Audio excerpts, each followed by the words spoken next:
छैन बिग्रेछ जस्तो लाग्छ भने चाहिँ केही चेन्ज गर्नु पर्दैन कि यहाँनिर यो हुन्छ कसैको कहिले भाँचिन्छ कहिले यसको तार फुस्किन्छ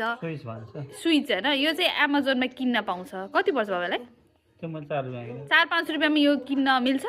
अनि यो तलको यो खोल्ने अनि खोलेर यो चेन्ज गरिदिने केही पनि हुन्न यहाँ दुईटा तार र यो मात्रै हुन्छ त्यसको लागि हो जब यो यदि पावर अन गर्दाखेरि यसमा पावर आउँदैन र त्यो अनै हुँदैन भने चाहिँ यो चेक गर्नु कि किन्नु भन्दा पहिला चाहिँ हामीले यो एयर फ्रायरहरू जेसो पनि कुनै यदि अन हुँदैन भने त्यसको भित्र चाहिँ स्विच हुँदो रहेछ यही स्विच हुन्छ कि यही स्विचले गर्दो रहेछ कि राइस कुकर यिनीहरूको सबैको अनि यो यहाँबाट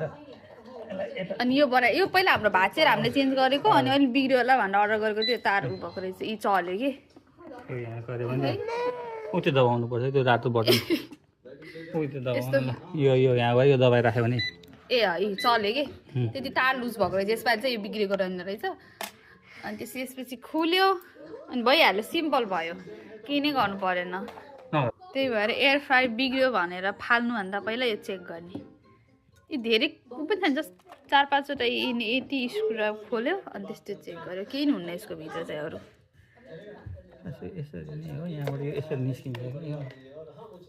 यो निस्किन्छ कि अनि यो छिराउने हो कि यसमा दुईवटा हुन्छ यो प्रङ हुन्छ दुईवटा प्रङमा एउटा छिराउने हो कि यसरी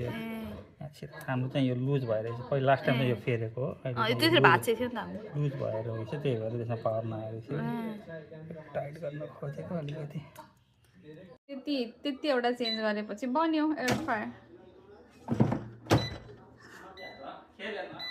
बनिहाल्यो सिम्पल 4 रुपियाँको मालले